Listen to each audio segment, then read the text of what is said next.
Irmãos, a graça e a paz. Eu convido a abrir o texto sagrado em Mateus, capítulo 18, versículo do 1 ao 5. Mateus, capítulo 18, versículo do 1 ao 5. Diz assim a palavra do Senhor: Naquela hora, aproximaram-se de Jesus os discípulos, perguntando: Quem é, porventura, o maior no reino dos céus? E Jesus, chamando uma criança, colocou-a no meio deles e disse: Em verdade vos digo, que se não vos converterdes e não vos tornardes como criança, de modo algum entrareis no reino dos céus. Portanto, aquele que se humilhar como esta criança, esse é o maior no reino dos céus. E quem receber uma criança tal como esta, em meu nome, a mim me recebe. Oremos ao Senhor. Bondoso Deus, exaltado e glorificado seja o teu santo e excelso nome. Santifica-nos, Senhor, na verdade, e a tua palavra é a verdade. É luz para os nossos caminhos, é lâmpadas para os nossos pés, Senhor. E depois de lida, nós rogamos ao Senhor Todo-Poderoso que nos ilumine, para que possamos expô-la de maneira fiel aos teus preceitos, para a edificação da tua igreja e para a glória do teu nome. Assim nós te oramos no nome de Jesus. Amém. Anderson Silva, mais conhecido como Spider, é um lutador brasileiro de artes marciais. Desde criança, com apenas 5 anos de idade, começou a treinar. Desenvolveu e amadureceu suas habilidades e a cada dia com dedicação foi se aprimorando, tornando-se faixa preta nas modalidades de taekwondo, de muay thai e de jiu-jitsu. Em 2006, ele estreou passando a competir no UFC, que é uma organização americana de artes marciais mistas, também conhecida por MMA. E como de se esperar, ele nocauteou aos 49 segundos do primeiro round, a luta mais rápida de sua carreira. Anderson Silva conquistou 17 vitórias seguidas e 10 defesas de títulos consecutivos. Com as conquistas desenfreadas, vieram também a soberba e a autoconfiança, ao ponto da maioria das vezes ele desrespeitar e menosprezar seus adversários, abaixando a guarda em luta. Foi quando então, em 2013, quando a UFC marcou um duelo com o americano Chris Weidman, e o que era de se esperar, Anderson Silva discutia com seus parceiros de treinos, com seus colegas de treino, em sua prepotência, menosprezando, desqualificando e até mesmo criticando a falta de experiência do americano. Ele se achava invencível, ele se achava o melhor e o maior de todos. Meus irmãos, esse fato logo nos chama a atenção porque algo semelhante acontece nesse texto. O sentimento de grandeza é uma das características da natureza pecaminosa. A competitividade humana está presente em todas as esferas da sociedade. Na medida em que o indivíduo se desenvolve, um sentimento de grandeza vai ganhando espaço em seu coração e pensamento, o que faz com que alguns se sintam melhores do que os outros. E o interessante é que não é apenas entre adversários que essa rivalidade se manifesta. Até entre irmãos, essa disputa ela é enxergada. Nessa narrativa que acabamos de ler, até entre os discípulos do Senhor, tal pensamento competitivo surgiu, questionando a Jesus quem era o maior no reino dos céus. Esse trecho que lemos de Mateus 18, do 1 ao 5, também está registrado em Marcos, no capítulo 9, do 33 ao 37, e em Lucas, no capítulo 9, do 46 ao 48, por serem conhecidos por evangelhos sinóticos, que são aqueles que narram a vida e ministério de Jesus Cristo sobre o mesmo ponto de vista. O termo sinótico significa uma visão conjunta, no sentido de expressar a mesma visão sobre algo. O primeiro evangelho é segundo Mateus, o mesmo que foi uma vez publicano, mas agora depois se tornou um apóstolo do Senhor Jesus Cristo, também chamado por Levi. E o livro de Mateus foi escrito entre 60 a 70 depois de Cristo. Então o livro de Mateus fica evidente que ele escreveu o seu evangelho para os judeus, com o objetivo de apresentar Jesus como Messias, especialmente sobre ele, sobre os seus ensinos e sobre o reino do céu. Esse livro está estruturado no ensino de Jesus em 5 principais sermões. E o capítulo 18 específico é o quarto dos 5 grandes sermões, onde aborda o discurso sobre a igreja e a comunidade cristã. O material nesse capítulo tem a ver, em grande parte, com a maneira como o povo do reino de Cristo deveria se relacionar uns com os outros, em humildade, em perdão e cuidado mútuo. E essa seção específica, esses versos do capítulo 18 de Mateus, do 1 ao 5, retrata a semelhança do salvo a uma criança. E diante disso, essa narrativa nos propõe a meditarmos no seguinte tema: ensinando como ser o maior no reino dos céus. Ensinando como ser o maior no reino dos céus. E quem é o maior no reino dos céus? Em primeiro lugar, Jesus ensina que é aquele que se faz como criança. Estão nos versos do 1 ao 3, que diz: naquela hora, aproximando-se de Jesus, os discípulos perguntando: quem é porventura o maior no reino dos céus? E Jesus, chamando a criança, colocou no meio deles e disse: em verdade vos digo, que se não vos converterdes e não vos tornardes como criança, de maneira alguma entrareis no reino dos céus. Em maneira geral, a humanidade e todo ser humano procura ser notável em alguma coisa. Procura fazer algo que realmente chame a atenção. E isso se dá em todas as esferas de suas vidas. No trabalho nós somos assim. Nos estudos não é diferente. Uma disputa na sala de aula para ver quem tira a maior nota. As pessoas lutam para serem maiores, seja por força, seja por violência, seja por conhecimento, por influência. De alguma maneira, no fundo, todo mundo está lutando para ser notado. Mas, meu querido, se observarmos o final do capítulo anterior, o capítulo 17, nos versos 22 e 23, reunido com seus discípulos na Galiléia, Jesus informa que o Filho do Homem será entregue nas mãos dos homens e que o matarão. Porém, ao terceiro dia ressuscitará. Com isso, os discípulos se entristeceram grandemente. Porém, os mesmos corações tristes com este anúncio de Jesus eram os corações que maquinavam, que indagavam-se quem assumiria agora a posição de Jesus, quem seria o novo líder, quem seria o primeiro, quem seria o maior. Daí o texto de Marcos diz que, partindo para Cafarnaum, os discípulos discutiram entre si o caminho todo e todo o caminho, quem era o maior no reino dos céus. Mas quando eles foram questionados por Jesus, eles ficaram em silêncio. Já em Lucas diz que Jesus discernia o pensamento deles, ou seja, não é difícil nem artificial supor que Jesus detectou a rivalidade deles.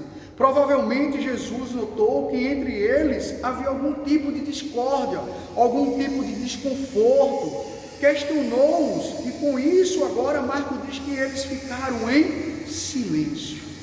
E agora Mateus, eles deixaram escapar a pergunta, o que eles tinham verdadeiramente em mente: quem é o maior no reino dos céus?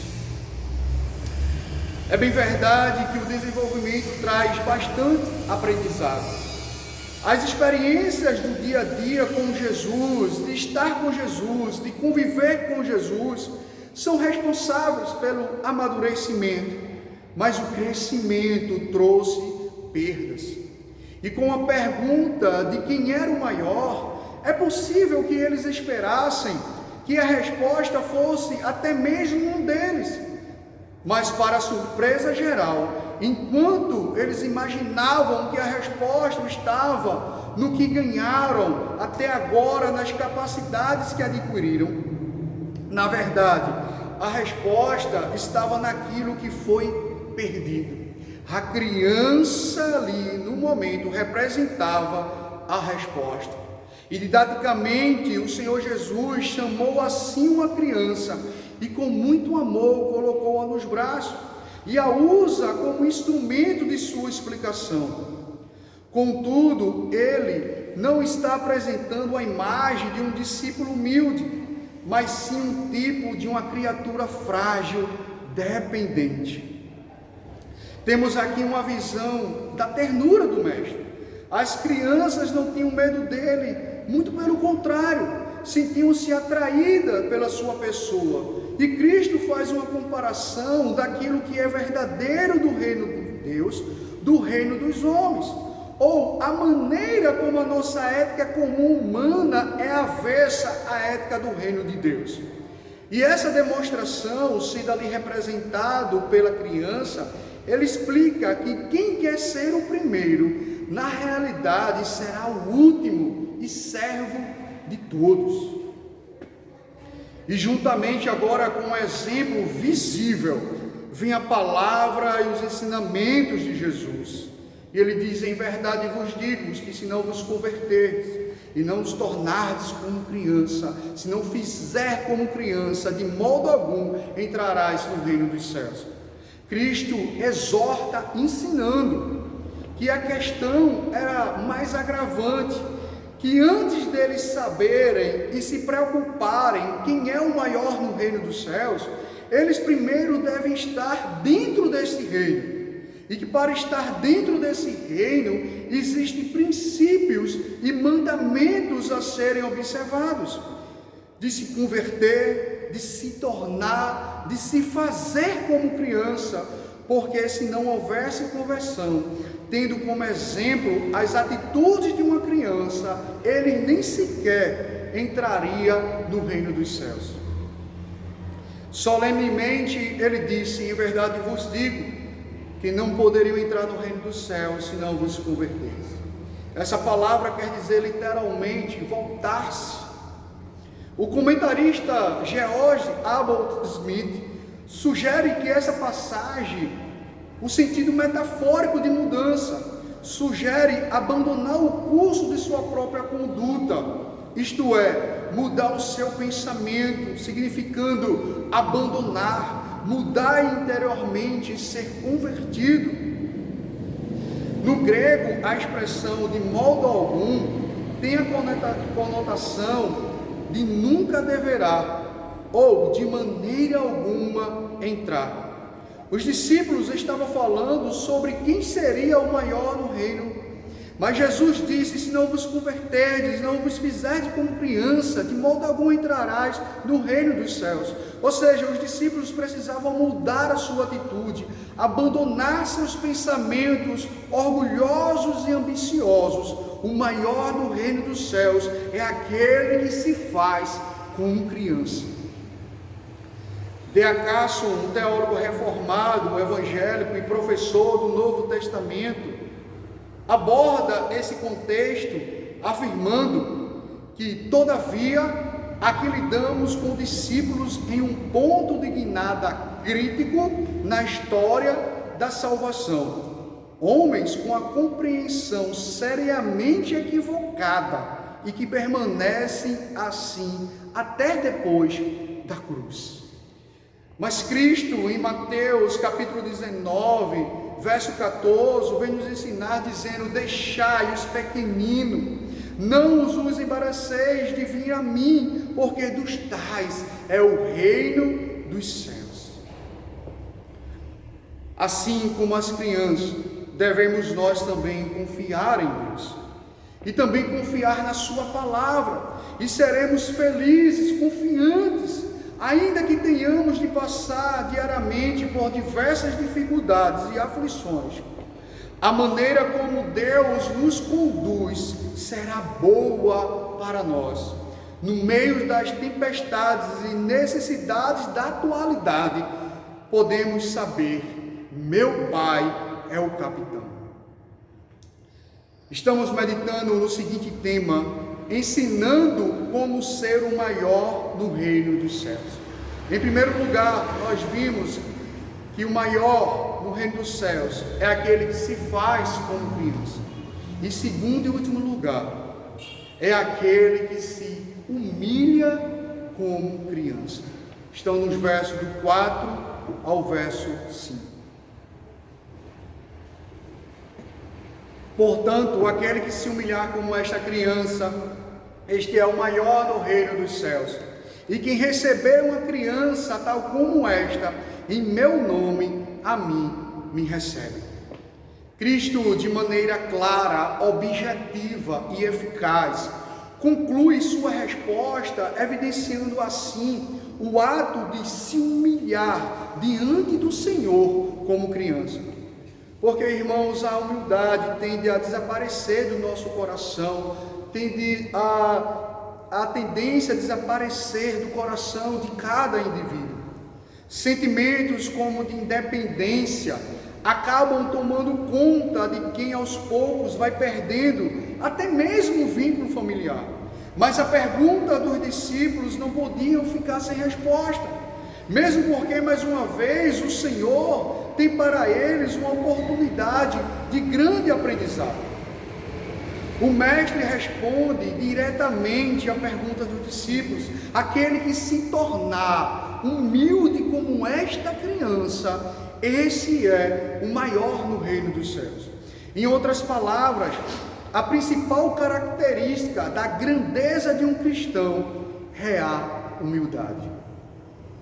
Não é de se admirar no qual lemos no Antigo Testamento, porque os meus pensamentos não são os vossos pensamentos, e nem os vossos caminhos os meus caminhos, diz o Senhor, em Isaías capítulo 55, verso 8.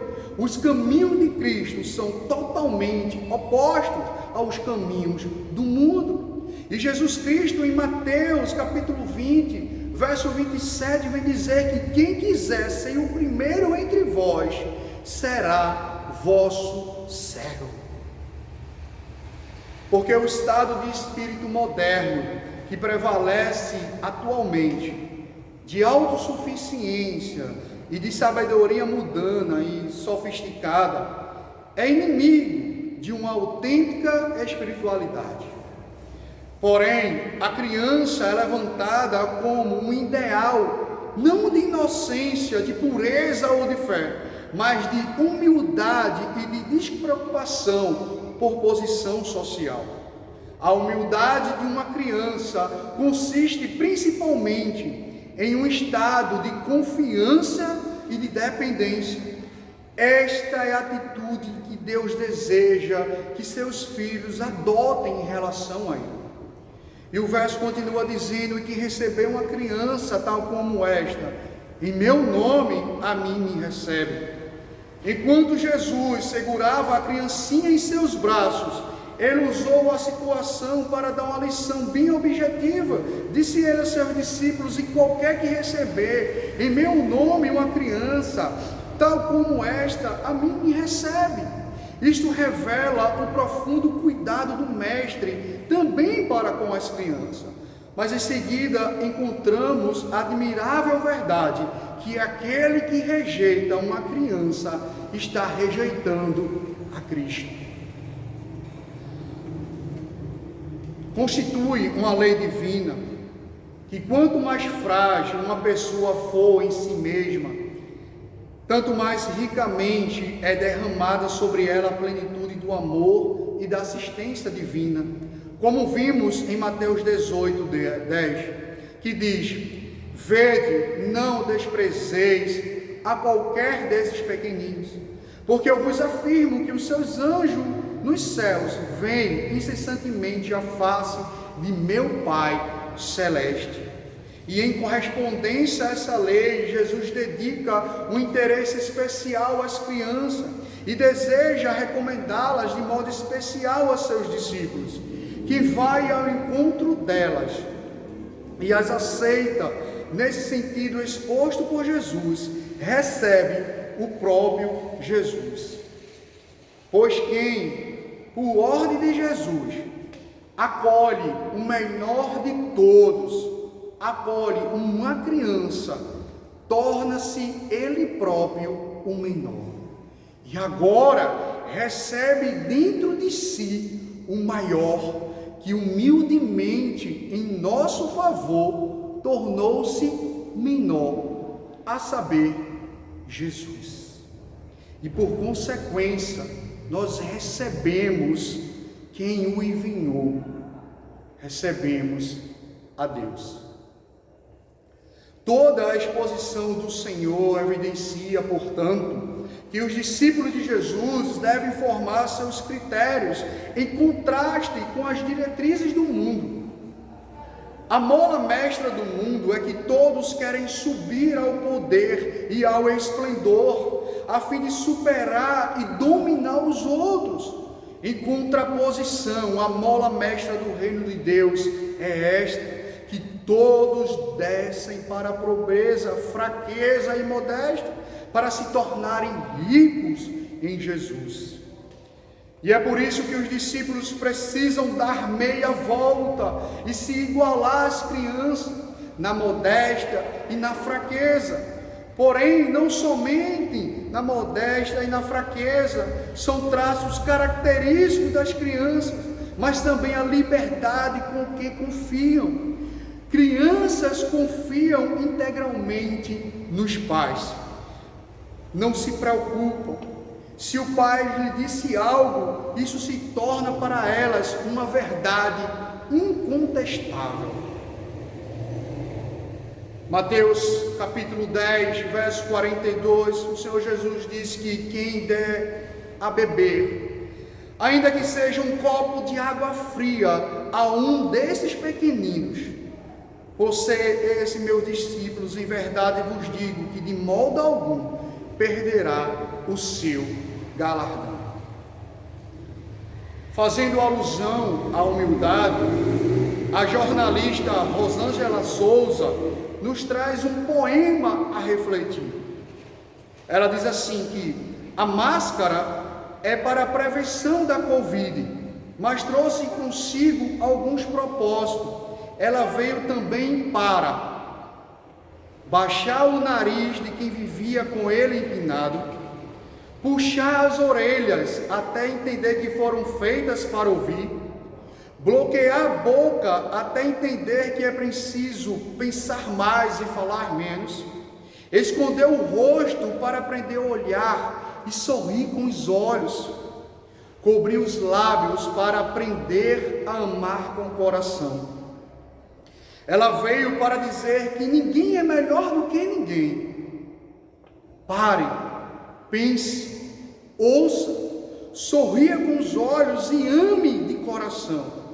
A vida é um sopro e a máscara uma reflexão. Queridos, a grandeza não está na nossa capacidade, não está nos nossos dons ou talentos, e também não está nas nossas experiências adquiridas. A grandeza está exclusivamente na humildade. O maior no reino é quem resume as características perdidas, que reassume todas as características perdidas com o crescimento, a pureza, a simplicidade e o coração singelo de criança. E diante dessas verdades, temos agora alguns desafios, temos agora algumas lições para as nossas vidas. E a primeira lição que nós aprendemos nesse texto, meus amados irmãos, talvez reassumir essas características, de tornar, de se fazer como criança, pareça uma utopia, algo difícil de concretizar. Mas a bênção da mensagem é que a presença do Espírito Santo, a partir do novo nascimento, gera em você essas características.